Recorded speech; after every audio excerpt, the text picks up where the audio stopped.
Hello and welcome back to Shakesyear. We are working on Venus and Adonis, and today we're going to take a look at stanzas 145 to 148.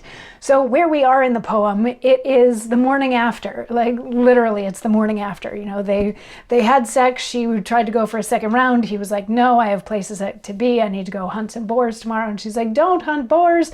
And he finally wrested himself away from her and went running away, and she tried to follow, but since it was still dark outside, she couldn't really, so she just sort of laid down and sang a song about how love is terrible while the echoes are bouncing all around her. But then the morning lark starts to sing and the sun starts to come up, so she says a little prayer to the sun, sort of asking it to look out for Adonis. And stanza 145 picks up right there, saying, "This said, she hasteth to a myrtle grove, musing the morning is so much o'erworn. And yet she hears no tidings of her love. She hearkens for his hounds and for his horn. Anon she hears them chant it lustily, and all in haste she coasteth to the cry. And as she runs, the bushes in the way, some catch her by the neck, some kiss her face, some twine about her thigh to make her stay.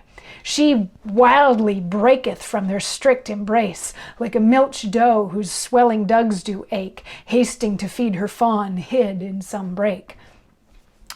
By this, she hears the hounds are at a bay, whereat she starts, like one that spies an adder wreathed up in fatal folds just in his way, the fear whereof doth make him shake and shudder.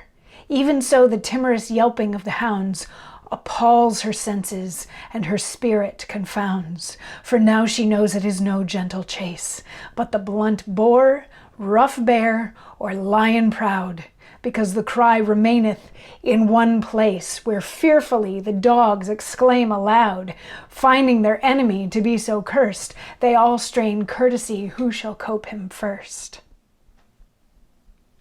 So at the beginning of this, she's walking around trying to see if she can find Adonis or find some trace of Adonis. And she remembers that he was going to go hunting, so she tries to hear like maybe the hunting dogs or the hunting horn, and eventually she does. So she starts running that way, and she's running through bushes and brambles that are trying to hold her back, but she like desperately wants to get to where this sound is coming from to see Adonis and see what's going on.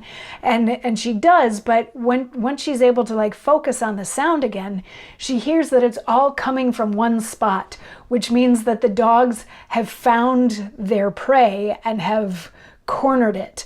And that sort of terrifies her, because she knows, you know, remember a little while ago she was talking about how a rabbit like darts different ways, and now it'll run here and now it'll go underground. She's like, this isn't a rabbit that they're hunting. This has to be a boar or a lion or a bear or something big that the hounds have now like circled, and they're keeping it in an enclosed spot, and they're closing in on it, sort of waiting for which hound is going to encroach first. So the hunt is on, and we will get to hear more about that in tomorrow's stanzas. I will see you then. Mwah.